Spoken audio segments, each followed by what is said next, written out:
Hello दोस्तों, नमस्कार। स्वागत है आपका मेरे YouTube चैनल नव एकेडमी पर। मेरे प्यारे साथियों, 9वीं और 10वीं के बच्चों, आपका बहुत बहुत बहुत शुक्रिया। पिछले वीडियो से इस वीडियो तक के बीच में हमने 100 नए साथियों को ज्वाइन किया है। उन सब का बहुत बहुत स्वागत है। अब हम पहुंच गए हैं करीब 350 सब्सक्राइबर्स की तरफ। आपका प्यार इसी तरह से बना रहा तो ये हम बहुत जल्द चैप्टर्स जरूर कंप्लीट करेंगे। तो भाई, आज मैं अपने प्यारे छोटे नन्हे साथियों स्टैंडर्ड 9th के बच्चों के लिए लेकर आया हूं ये चैप्टर 3 पॉलिनोमियल्स।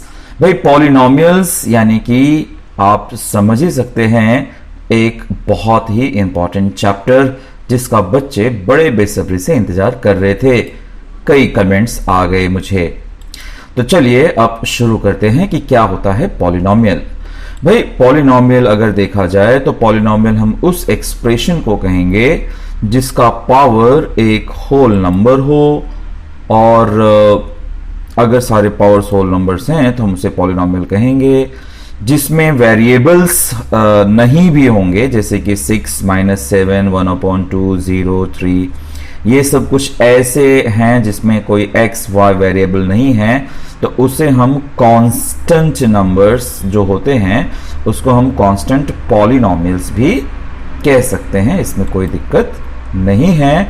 और ये सबसे इंपॉर्टेंट बात है बच्चों, कई बार MCQs में ये पूछा जाता है कि 0 is also a constant polynomial, यानी कि सिर्फ 0 जो होता है उसको भी हम पॉलिनोमियल कहते हैं। इतना आपको ध्यान रहे। हालांकि 0 का पावर हम डिसाइड नहीं कर सकते हैं। तो चलिए जल्दी से हम 3.1 का एक सम देख लेते हैं जो इसी प्रॉपर्टी पर बेस्ड है बच्चों। जैसे कह रहा है कि state whether the given algebraic expressions are polynomials, अगर हैं तो जस्टिफाई करिए। तो देखिए भाई, जैसे कि ये है y + 1/y, तो बच्चों जब डिनोमिनेटर में कोई वेरिएबल होता है तो उसे अगर हम न्यूमरेटर में ले जाएंगे तो उसका पावर हो जाता है माइनस। जैसे अभी मैं दिखा देता हूं, जैसे y ऊपर गया तो हो गया -1। ठीक है, तो -1 बच्चों ये कोई होल नंबर नहीं है। होल नंबर मतलब जो 0 से लेकर पॉजिटिव नंबर्स होते हैं। तो भाई हम छोटा सा एक रीजन इसमें बता देंगे कि जो वेरिएबल है इन द सेकेंड टर्म उसका जो पावर है वो है -1, जो कि एक होल नंबर नहीं है। So therefore it's not a polynomial. Simple सी बात है। अब इस क्वेश्चन को अगर हम देखें तो यहां पे बच्चों जो x का रूट लिखा है ना, तो रूट का मतलब होता है पावर 1/2। ठीक है, वो मैंने बता दिया 1/2। तो जो पावर 1/2 है तो 1/2 भी कोई होल नंबर नहीं है। तो भाई ये भी काफी हो गया बताने के लिए कि ये एक होल नंबर नहीं है, हेंस नॉट अ पॉलिनोमियल। तो जो पॉलिनोमियल नहीं है उसको पहचानना बहुत इजी है बच्चों। आपका वेरिएबल डिनोमिनेटर में नहीं होना चाहिए, वेरिएबल का जो पावर है वो फ्रैक्शन में नहीं होना चाहिए, वो सिंपल सी बात है, एक होल नंबर होना चाहिए। चलिए क्वेश्चन नंबर 3 देख लेते हैं हम। यहां पर देखिए x का पावर 2 है, x का पावर 1 है, यहां पे कोई वेरिएबल नहीं है तो 0 है। मतलब 0 1 और 2 ये सब के सब हैं होल नंबर्स। इसमें अगर आप देखें तो ये है -2, ये होल नंबर नहीं है। और ये एग्जांपल देखिए, ये कांस्टेंट नंबर है, तो अगर इसका वेरिएबल होता भी तो इसका पावर होता 0। ठीक है, तो उस हिसाब से ये एक पॉलिनोमियल है, ये एक पॉलिनोमियल नहीं है, ये एक पॉलिनोमियल है। अब सब रीजंस बता दीजिए। भाई इसमें देखिए कि जो पावर ऑफ x है they all are whole numbers. क्यों? 0 1 और 2 थे, हेंस इट्स अ पॉलिनोमियल। इसकी बात करें तो देखो सेकेंड टर्म में जो इसका पावर है -2 है, -2 is not a whole number, hence not a polynomial. और इसकी बात करें तो हमने बता दिया कि यहाँ पर जब कुछ नहीं है इसका मतलब x का पावर 0 है, और 0 तो एक होल नंबर है, हेंस इट्स अ पॉलिनोमियल। तो बड़े ध्यान से देखिएगा, पॉलिनोमियल पहचानना इतना ज्यादा डिफिकल्ट नहीं है। सिंपल सी बात है, जो वेरिएबल हो बच्चों, वेरिएबल का पावर एक होल नंबर होना चाहिए। होप आपको ये समझ गया होगा। अब समझिए दूसरी बात, ठीक है। हम एक एक डेफिनेशन देख रहे हैं और डेफिनेशन के हिसाब से हम उसके क्वेश्चंस भी देखेंगे। जैसे अब हम यहां पर जानेंगे कि डिग्री क्या होता है ऑफ पॉलिनोमियल। तो पॉलिनोमियल आपको दो टाइप के आएंगे। एक पॉलिनोमियल आएगा जिसमें सिर्फ एक ही वेरिएबल दिखेगा, या तो x, या तो y, या तो z, या तो m, या तो n, कोई एक वेरिएबल। और ऐसे भी पॉलिनोमियल आएंगे जिसमें एक से ज्यादा भी पॉलिनोमियल होंगे, हम अभी देखते हैं। तो अगर एक ही वेरिएबल है तो सिंपल सी बात है, the highest power of the variable is called the degree of the polynomial. और degree of any non zero constant, अगर कोई कांस्टेंट नंबर रहा तो उसका जो डिग्री होगा वो होगा 0। लेकिन अगर 0 ही आ गया तो 0 का जो डिग्री होता है इज नॉट डिफाइंड। ध्यान रखिएगा, कोई भी नॉन जीरो कांस्टेंट यानी 1 2 3 4 5 कोई नंबर रहा तो उसका डिग्री 0 होता है। लेकिन अगर खुद 0 आ गया तो 0 भी आपको पता है एक पॉलिनोमियल तो है, पर उसका डिग्री डिसाइड नहीं किया जा सकता। तो ये बात हो गई वन वेरिएबल की। लेकिन अगर एक से ज्यादा वेरिएबल हैं, मोर देन वन वेरिएबल हैं, तो आप सिंपल सा काम करते हैं, highest sum of the powers. तो हम उस टर्म में जितने भी वेरिएबल रहेंगे उसके पावर्स को ऐड करेंगे, तो जिसका पावर का एडिशन सबसे ज्यादा रहेगा उसे हम उस पॉलिनोमियल का डिग्री कहेंगे। हम इस सम के दौरान देख लेंगे। देखिए यहां पर भी बताया गया, जैसे यहाँ पे एक से ज्यादा वेरिएबल है, यहाँ पे m n है, तो इस टर्म में आप देख सकते हैं कि 1 + 1 2 है, इस टर्म का पावर है 3 + 2 5, इस टर्म का पावर है 6 + 3 9। तो जो 9 है वो हाईएस्ट एडिशन हो गया, इसलिए इस पर्टिकुलर पॉलिनोमियल के लिए डिग्री हुआ 3 + 6 = 9। तो इस तरह से हम डिसाइड करते हैं डिग्री ऑफ अ पॉलिनोमियल। चलिए जल्दी से हम देख लेते हैं क्वेश्चन 3.1 में। देखिए क्वेश्चन नंबर 4 है। ध्यान रखिए हमने सारे क्वेश्चन सॉल्व किए हैं, यहां पर अभी पहले डिग्री वाला हम क्वेश्चन देखने जा रहे हैं। Right the degree of the given polynomial. जैसे कि ये √5 है बच्चों, तो √5 के साथ कोई वेरिएबल नहीं है। जब वेरिएबल नहीं रहेगा तो हम बोलेंगे कि वो वेरिएबल अगर होता तो उसका पावर होता 0, यानी सीधी सी बात है कि highest power of x is 0, therefore degree of the polynomial is 0। Okay, ये तो खुद ही दिया हुआ है x का पावर 0, तो डिग्री हुआ 0। ओके, इस तरह से थर्ड देखें, इसका हाईएस्ट पावर है 2, इसलिए डिग्री ऑफ द पॉलिनोमियल हुआ 2। ओके बच्चों, वेरी इजी। अच्छा आगे देखिए, m का पावर 10 है, इसका मतलब highest power is 10, therefore degree is 10। Very easy. Next देखिए p है, p के ऊपर कोई पावर नहीं दिख रहा है, मतलब 1 है। Okay, so degree is 1। और इस तरह से इसको देखें तो हाईएस्ट पावर है 5, इसलिए डिग्री हुआ 5। अभी तक 6 क्वेश्चन इजी लगे आपको, सिंपल सी बात थी। अगर वेरिएबल नहीं मौजूद है तो 0, मौजूद भी था तो हमने पावर देखा था, 0 दिया था, दिया। अदरवाइज जो पावर आपको दिख रहा है हाईएस्ट वाला वो होगा डिग्री। अब जैसे यहां पर हम p को देखें तो p का कोई पावर नहीं दिया है। जब कोई पावर नहीं दिया है इसका मतलब डिग्री हुआ 1। इसके अलावा देखिए ये क्वेश्चन x y z, यहां पर मोर देन वेरिएबल है, तो हमें पता लगाना होगा कि भाई इनके पावर्स क्या क्या हैं। ठीक है, तब हम डिसाइड करेंगे। जैसे इसका पावर 1 है, इसका पावर 1 + 1 2 है, इसका पावर 1 + 1 + 1 3 है। ठीक है, तो देखिए power of first term is 1 + 1 + 1 3, power of second term is 1 + 1 = 2, power of third term is simply 1। तो हाईएस्ट कौन सा हुआ? 3 हुआ। So highest sum of power is 3, therefore degree of the polynomial is 3। एकदम सिंपल सा है। जब मोर देन वन वेरिएबल हो ना बच्चों, तो सबका एडिशन दिखा दो आप, तो इजी हो जाएगा इसका आंसर देना। अब जैसे यहां पर देखिए, तो मैं बोलूंगा कि यहां पर power of first term is 3 + 7 that is 10, power of second term 5 + 1 that is 6, power of the third term 1 plus 1 that is 2. So highest power is 10, therefore degree of the polynomial is 10. Easy. ठीक है, तो इस तरह से हमने one variable वाला और more than one variable देखा और यहां पर आपने degree of the polynomial decide करना सीख लिया। देखिए 3.1 बहुत ही बेसिक सा है और बहुत ज्यादा इंपॉर्टेंट है। यहां से आपको कॉन्सेप्ट्स मालूम पड़ जाएंगे कि पॉलिनोमियल में क्या क्या कॉन्सेप्ट्स होते हैं।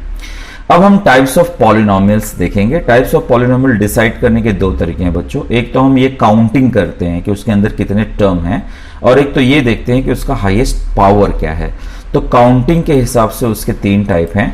एक है जैसे आप ये देख सकते हो कि यहाँ पे सिंगल सिंगल नंबर हैं, यहाँ पे आप दो दो टर्म देख सकते हो, यहाँ पे आप तीन तीन टर्म देख सकते हो। तो जो सिंगल टर्म होते हैं बच्चों उनको हम मोनोमियल कहते हैं, ठीक है। ऐसा जिसमें दो टर्म होते हैं उसे हम बायनोमियल कहते हैं, और जिसमें तीन टर्म होता है उसे हम ट्राइनोमियल कहते हैं। अभी फिलहाल आपको इतना सिखाया हुआ है, और जब मोनोमियल, बायनोमियल, ट्राइनोमियल और बहुत सारे मियल्स आ जाते हैं तो हम उसी को हम पॉलीनोमियल्स कहते हैं। तो यहाँ पर आपको समझ में आ गया होगा कि मोनोमियल मतलब एक टर्म वाला, बायनोमियल मतलब दो टर्म वाले, और ट्राइनोमियल मतलब तीन टर्म वाले। तो इस तरह से हम इसका करते हैं, और यहाँ पर कुछ एग्जाम्पल दिए गए हैं, आप देख सकते हैं वेरिएबल के हिसाब से, ठीक है। और उसे हम किसे देते हैं, जैसे कोई भी पॉलिनोमियल होता है उसको हम px कह सकते हैं, या qm कह सकते हैं, या ry कह सकते हैं। मतलब जो वेरिएबल होता है हम उसे ब्रैकेट में लिख देते हैं। ध्यान रखिएगा ये सिंगल वेरिएबल के लिए वैलिड है। जब मोस्ट ज़्यादा वेरिएबल रहेंगे तब हम ऐसा नहीं लिख पाते हैं, तो हम सिंपल पॉलिनोमियल लिखते हैं, ठीक है। चलिए, पॉलिनोमियल का और एक टाइप होता है जैसे डिग्री के हिसाब से। डिग्री के हिसाब से मैंने बताया, जैसे आपको एग्जांपल पहले दिखा दूं। इनका हाईएस्ट पावर 1 है बच्चों, इसका हाईएस्ट पावर 2 है, इसका हाईएस्ट पावर 3 है, ठीक है। तो जिसका हाईएस्ट पावर 1 होता है ना बच्चों, उसे हम लीनियर पॉलिनोमियल कहेंगे। जिसका हाईएस्ट पावर 2 है उसे हम क्वाड्रेटिक पॉलिनोमियल कहेंगे, और जिसका हाईएस्ट पावर 3 है उसे हम क्यूबिक पॉलिनोमियल कहेंगे। मतलब उनका स्टैंडर्ड फॉर्म अगर हम नॉर्मली हम उसको बता पाएं तो सीधी सी बात है, ax देखा हाईएस्ट पावर 1 है, ax square plus bx plus c, और ax का cube bx square plus cx plus d। मतलब जिसमें हाईएस्ट पावर 3 दिख रहा है, इसमें हाईएस्ट पावर 2 दिख रहा है, इसमें हाईएस्ट पावर 1 दिख रहा है। आप ध्यान रखिए, 1 वाले को लीनियर, 2 वाले को क्वाड्रेटिक और 3 वाले को क्यूबिक पॉलिनोमियल कहेंगे। इस पर बड़े अच्छे अच्छे क्वेश्चंस हैं हमारे पास, चलिए देखते हैं। जैसे कि सबसे प्यारा क्वेश्चन है क्वेश्चन नंबर 5। यहां पर हमें कुछ क्वेश्चंस दिए गए हैं और हमें डिसाइड करना है कि क्या ये लीनियर है, क्वाड्रेटिक है या क्यूबिक है। चलिए डिसाइड करते हैं। इसका आप हाईएस्ट पावर देख पा रहे हैं कि 2 है, तो मतलब ये क्वाड्रेटिक पॉलिनोमियल है, ठीक है। यहाँ पे degree of the polynomial is 2, hence it's a quadratic polynomial. Very easy. यहाँ पर p है, इसका हाईएस्ट पावर होगा 1, यानी कि डिग्री इज 1। जब degree is 1, hence the linear polynomial. और थर्ड अगर आप देखेंगे तो ये है y, है ना, √2y माइनस 1/2। तो भैया हाईएस्ट पावर हुआ 1, और जब हाईएस्ट पावर हुआ 1 तो कौन सा पॉलिनोमियल हुआ, ये लीनियर पॉलिनोमियल हो गया। यहां पर देखिए m का पावर है 3, तो यहां पर हुआ degree of the polynomial 3, hence it's a cubic polynomial. उसके बाद पांचवा देखिए a का स्क्वायर, हाईएस्ट पावर है 2, इसलिए ये हुआ क्वाड्रेटिक पॉलिनोमियल। और तीसरा देखिए छठा, यहां पर पावर है 3, तो जब डिग्री ऑफ द पॉलिनोमियल है 3, इट्स अ क्यूबिक पॉलिनोमियल। तो देखिए कितना इजीली आप इसे डिसाइड कर पाए। इजी लगा होगा, आपको समझ में आ रहा होगा। अगर आपको मैथड्स बहुत पसंद आए होंगे तो भैया हो जाए एक लाइक, दबा दीजिए बटन, मैं इंतजार कर लेता हूं। तब तक आप स्क्रीनशॉट भी ले लीजिए। मिलते हैं एक छोटे से लाइक के बाद। ओके, थैंक यू लाइक करने के लिए। अब देखते हैं question number 9। Right the appropriate polynomial in the boxes. भाई ये जो दिया हुआ है ये इसमें से हमें डिसाइड करना है। चलिए एक एक करके डिसाइड करते हैं। सबसे पहले क्वाड्रेटिक पॉलिनोमियल। तो भैया क्वाड्रेटिक पॉलिनोमियल में देखिए जिसके हाईएस्ट पावर 2 हैं वो सब आ जाएंगे, जैसे कि x का स्क्वायर, 2x का स्क्वायर वाला, और फिर 3x स्क्वायर वाला आ गया। क्यूबिक पॉलिनोमियल जिसका पावर 3 हो, जैसे कि ये वाला टर्म और ये वाला टर्म। देखिए आ गया। लीनियर जिसका हाईएस्ट पावर 1 हो तो वो है सिर्फ x प्लस 7। तो ये हमने बेस्ड ऑन पावर डिसाइड किया, ये बेस्ड ऑन डिग्री होता है बच्चों। अब टर्म के बेस पे बाइनोमियल मतलब जिसमें दो टर्म हो, एक तो x प्लस 7 है, एक तो ये है और एक तो ये है, मतलब 3 आंसर्स हैं इसके। ट्राइनोमियल मतलब जिसमें 3 टर्म हो, तो सिर्फ एक ही है वो 3 टर्म। देखिए इसमें 4 टर्म है, ठीक है। तो 3 टर्म वाला ये है 2x square plus 5x plus 10, ठीक है।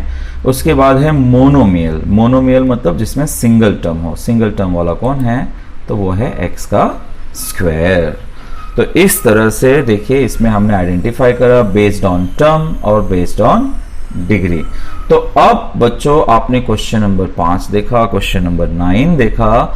इसमें आपने ये सीखा कि कैसे पॉलिनोमियल के टाइप होते हैं और कैसे हम उन चीजों को आइडेंटिफाई कर सकते हैं। तो बड़ी बेसिक बातें आपने सीखी। अब थोड़ा सा लेवल बढ़ जाएगा।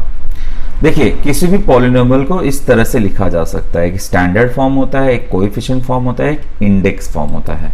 क्या होता है चलिए समझते हैं। देखिए जैसे यहां पर आप क्वेश्चन देख रहे हैं ना, इसमें क्या हो रहा है कि पावर्स जो है वो अरेंज नहीं है प्रॉपरली। लेकिन जब हम उनको डिसेंडिंग ऑर्डर में करते हैं, जैसे कि पहले पावर 4, फिर पावर 3, फिर 2 आ गया, फिर 1 आ गया, फिर 0 आ गया।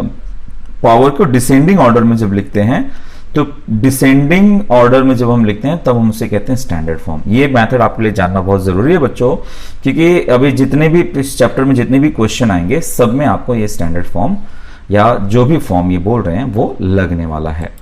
भाई स्टैंडर्ड फॉर्म के बाद एक आता है इंडेक्स फॉर्म। इंडेक्स फॉर्म कहता है कि भाई जो पावर मिस है, जैसे अभी अभी मैंने इस क्वेश्चन को दोबारा लिखा, इसमें आप देख सकते हैं कि पावर 3 मिस्ड है। तो जो पावर मिस हो उसे आप 0 के साथ लिख दीजिए, यानी कि सारे के सारे पावर मौजूद हो गए, तब हम उसे कहते हैं इंडेक्स फॉर्म। अगर स्टैंडर्ड फॉर्म ही में सारे के सारे पावर्स मौजूद होते तो स्टैंडर्ड फॉर्म को हम इंडेक्स फॉर्म कह सकते थे। तो यहां पर ये क्या हो गया, this is a index form, ठीक है। अच्छा अब देखिए ये जो 5 है, ये जो 1 है, ये 3 है, ये 0 है और इसके साथ कुछ नहीं है तो 1 है। जिस वेरिएबल के साथ कोई नंबर नहीं होता उसका कोएफिशिएंट 1 होता है। तो बस इनके कोएफिशिएंट्स को छांट कर लिखना, इसको हम कहते हैं कोएफिशिएंट फॉर्म। जैसे यहां से मैंने ले लिया 1, यहां से ले लिया मैंने 0, यहां से ले लिया मैंने -3, यहां से ले लिया 1, यहां से ले लिया 5। सो दिस फॉर्म, ठीक है, is called coefficient form of the polynomial. तो इस तरह से यहां पर आपने बच्चों ने 3 तरीके सीखे पॉलिनोमियल के, standard form, index form and coefficient form. चलिए एक एक्टिविटी भी देख लेते हैं, टेक्स्ट बुक का ही एक्टिविटी है। देखिए जैसे यहां पे लिखा हुआ है 3m⁵ minus 7m plus 5m³ plus 2। सबसे पहला क्वेश्चन कह रहा है स्टैंडर्ड फॉर्म में लिखो। तो स्टैंडर्ड फॉर्म में लिखने के लिए मुझे पहले पावर 5, फिर 3, फिर 1, फिर 2 लिखना होगा। तो ये मैंने यहाँ पे डाल दिया 3m⁵ plus 5m³ minus 7m plus 2, ये हो गया। इंडेक्स फॉर्म क्या होता है बच्चों, अगर कोई पावर मिसिंग है तो वो मिसिंग हमें लिखना पड़ेगा। जैसे 3m⁵ है, ठीक है, प्लस 5m³ है, माइनस 7m प्लस 2 है। तो मैं क्या करूंगा, यहाँ पे 3m⁵ है तो 4 मिसिंग है, यहाँ पे 3 के बाद 2 मिसिंग है, तो जो 4 मिसिंग है और जो 2 मिसिंग है उसको मैं 0 के साथ लिख दूंगा, ठीक है। 4 को देखो 0 के साथ लिखा और 2 को 0 के साथ लिखा, तो ये हो गया इंडेक्स फॉर्म। अब कोएफिशिएंट फॉर्म क्या हुआ बच्चों, इसके कोएफिशिएंट्स लिखना 3, 0, 5, 0, -7 एंड 2। तो ये मैंने उसके सारे कोएफिशिएंट फॉर्म लिख डाले। अब मुझे लिखना है डिग्री ऑफ द पॉलिनोमियल। तो डिग्री ऑफ द पॉलिनोमियल मतलब इसका हाईएस्ट पावर क्या है, 5 है, ठीक है। वैसे आप इसके उल्टे से भी डिसाइड कर सकते हो, जैसे 1, 2, 3, 4, 5, 6 है। अगर 6 कोएफिशिएंट दिख रहे हैं तो उससे एक लेस होता है आपका डिग्री, तो डिग्री हो गया 5। तो ये एक बहुत ही अच्छा एक्टिविटी थी फ्रॉम द टेक्स्ट बुक बच्चों, जिसमें आपने किसी एक ही क्वेश्चन को स्टैंडर्ड, इंडेक्स, कोएफिशिएंट और डिग्री भी आइडेंटिफाई कर लिया है। ओके, चलिए अब इस पर एक सम देख लेते हैं फटाफट। 3.1 में ये रहा हमारा सम, बस आ रहा है, ये आ गया आपको लिखना है एक पॉलिनोमियल, जैसे मोनोमियल लिखना है जिसका डिग्री 7 हो, ऐसा मोनोमियल जिसका डिग्री 7 हो, तो आप कुछ भी लिख सकते हो। आप कोएफिशिएंट आपको x ही लेना है, आप चाहो तो सिर्फ x⁻7 भी लिख सकते हो या फिर किसी नंबर के साथ लिखो। एक ही टर्म है एज लॉन्ग एज, तो उसको हम कहेंगे मोनोमियल। फिर वो कह रहा है एक बायनोमियल लिखो, मैंने एक बायनोमियल का एग्जांपल लिख डाला। फिर उसने कहा एक ट्राइनोमियल लिखो, मैंने ट्राइनोमियल का एग्जांपल लिख डाला। बच्चों यहाँ पर आपके एग्जांपल्स बिल्कुल चेंज हो सकते हैं, बस इतना ध्यान रहे कि हाईएस्ट पावर वही होना चाहिए जो क्वेश्चन पूछ रहा है। जैसे यहाँ पे हाईएस्ट पावर 35 चाहिए था तो मैंने 35 मेंशन किया। आप चाहते तो 7x⁻35 ही लिख सकते थे, doesn't matter, but total term होने चाहिए 2 ही, बिकॉज बायनोमियल कह रहा है, और ट्राइनोमियल में हो गए 3 टर्म्स। ओके बच्चों, नाउ क्वेश्चन नंबर 2 आपको लिखना है कोएफिशिएंट्स ऑफ m का क्यूब, यानी हर क्वेश्चन में आपको m का क्यूब का क्या कोएफिशिएंट है वो आइडेंटिफाई करना है। भाई यहां पर m क्यूब है अकेला, इसका कोएफिशिएंट हुआ 1, ठीक है। यहां पे जब कोई नंबर नहीं दिख रहा है ना बच्चों, तो उसका पावर हुआ 1, इस बात का आपको रहे ध्यान। यहां पर देखिए m का क्यूब, देखिए वो सिर्फ क्वेश्चन पूछ रहा है m का क्यूब, तो यहां पर m का क्यूब के साथ क्या दिख रहा है, -√3, ध्यान रहे। और अगला क्वेश्चन ये रहा, यहां पर m का क्यूब ये दिख रहा है, इसका कोएफिशिएंट हुआ -2/3। तो हर क्वेश्चन में सिर्फ m का क्यूब जो दिख रहा है उसका कोएफिशिएंट्स आपको पहचानना है। जैसे यहां पे हुआ 1, यहां पर हुआ -√3 और यहां पर हुआ -2/3, ठीक है बच्चों। तो इस तरह से आपने m के क्यूब का कोएफिशिएंट इस क्वेश्चन में पहचान लिया। अगला क्वेश्चन है क्वेश्चन नंबर 6, वो कह रहा है कि स्टैंडर्ड फॉर्म में लिखो। स्टैंडर्ड फॉर्म सिर्फ इतना ही होता है कि आप डिसेंडिंग ऑर्डर में लिख डालो, यानी m का क्यूब प्लस 5m प्लस 3, देखिए बस हो गया स्टैंडर्ड फॉर्म। फिर ये है, देखिए ढेर सारा है, तो पहले 5 आएगा, फिर 4 आएगा, फिर 3 आएगा, फिर 2 आएगा, फिर 1 वाला आएगा, फिर कांस्टेंट नंबर आएगा। बस आपको वो कर देना है। डिसेंडिंग ऑर्डर में लिखना is a standard form, very easy. Okay, question number 7 कहता है कि कोएफिशिएंट फॉर्म में लिखिए। कोएफिशिएंट फॉर्म लिखने के लिए आपको प्रोसेस से गुजरना पड़ेगा। पहले चेक करिए क्या ये स्टैंडर्ड फॉर्म में है, जी बिल्कुल है।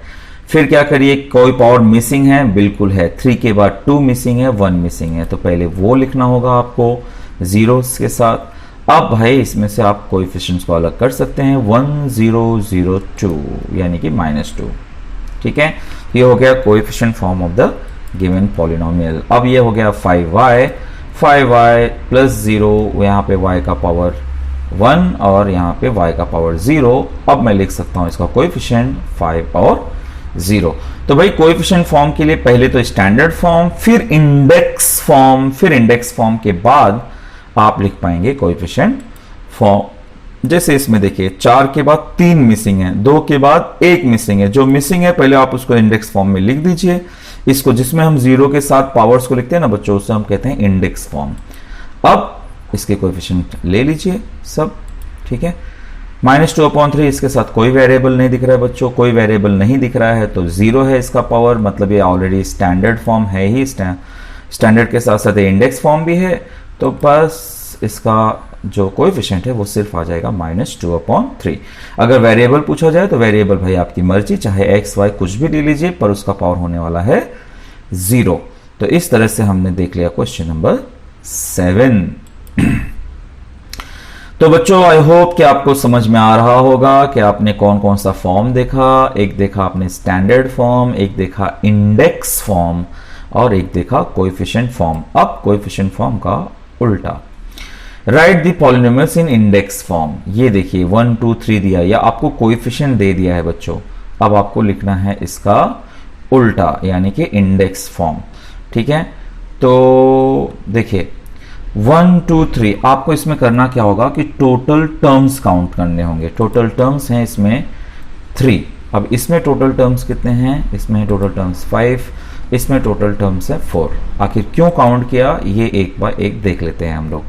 जैसे यहाँ पे नंबर टर्म्स 3 है ना बच्चों, तो इसका हाईएस्ट पावर होगा 3 - 1। ध्यान दीजिए मैं 3 काउंटिंग नहीं कर, मैं देख रहा हूं कि टोटल कितने टर्म्स हैं, 1 2 3 हैं, तो इसका डिग्री फॉर श्योर होगा 3 - 1 = 2। अब बस बच्चों ये हमारा हाईएस्ट पावर मालूम पड़ गया है। वेरिएबल आपकी मर्जी, क्योंकि क्वेश्चन में दिया नहीं है, तो आप बस वेरिएबल्स चिपका दीजिए इसके साथ। 1 को हम लिखते नहीं, तो आप लिख सकते हो x का cube 2x square plus 3x, इस तरह से आप लिख सकते हो। x वेरिएबल ले लिया मैंने, आपकी मर्जी, आप चाहे जो भी वेरिएबल ले सकते हैं। तो इंडेक्स फॉर्म हो जाएगा बच्चों। 1 को तो हम लिखेंगे नहीं, सीधा सीधा x का क्यूब 2x प्लस 3, ठीक है। तो ये हो गया इंडेक्स फॉर्म। अब यहाँ पे करिए counting, 1 2 3 4 5, so total number of question हो गए 5। तो डिग्री होगा 5 - 1 दैट इज 4। तो अब यह x ले लेंगे वेरिएबल और इंडेक्स फॉर्म हम लिखेंगे इसके साथ 5x का क्यूब। ध्यान रखिए क्वेश्चन में इंडेक्स फॉर्म कह रहा है बच्चों, इंडेक्स फॉर्म। तो इंडेक्स फॉर्म मतलब विथ 0 आएगा। जब वो स्टैंडर्ड फॉर्म कहता तो हम अगले टर्म में 0 को हटा देते, ठीक है। सो 5x रेज़ टू 4, 0x का cube 0x square plus 0x minus 1, ठीक है। अगर क्वेश्चन में स्टैंडर्ड फॉर्म कहता तो हम ये 0 हटा के सिर्फ लिख देते 5x रेज़ टू 4 माइनस 1। इस बात का रहे ध्यान। यहां पे नंबर ऑफ कोएफिशिएंट्स है 4, तो हाईएस्ट पावर हुआ 3, तो x वेरिएबल लेकर सबके साथ लगा दीजिए भाई x minus 2x raise to 4, 2x का क्यूब माइनस 2x स्क्वायर और फिर आ गया 2। तो इस तरह से आपने यहां पर सीखा कि कैसे हम कोएफिशिएंट फॉर्म से इंडेक्स फॉर्म में जा सकते हैं, और हमने पिछले सम में सीखा कि कैसे स्टैंडर्ड फॉर्म से हम कोएफिशिएंट फॉर्म में जाते हैं बच्चों। इसकी बहुत ज़्यादा ज़रूरत पड़ने वाली है आगे चलकर, खासकर एक सिंथेटिक डिवीजन मेथड करके एक मेथड आएगा, वहां पर इसकी ज़रूरत पड़ेगी। तो उम्मीद है आपको 3.1 पूरी तरह से समझ में आ गया होगा। कोई डिफिकल्टीज है तो जरूर आपके लिए कमेंट बॉक्स खुला है। आप मेरे टेलीग्राम चैनल पर भी आ सकते हैं, जिसका नाम है वही जो मेरे चैनल का नाम है, नव एकेडमी। आपने यहां तक देखा, समझा, प्यार दिया, आपका बहुत बहुत शुक्रिया। आपका दिन शुभ हो। पॉलिनोमियल्स के आगे चैप्टर्स के लिए बने रहिए, and don't forget to subscribe. Bye bye.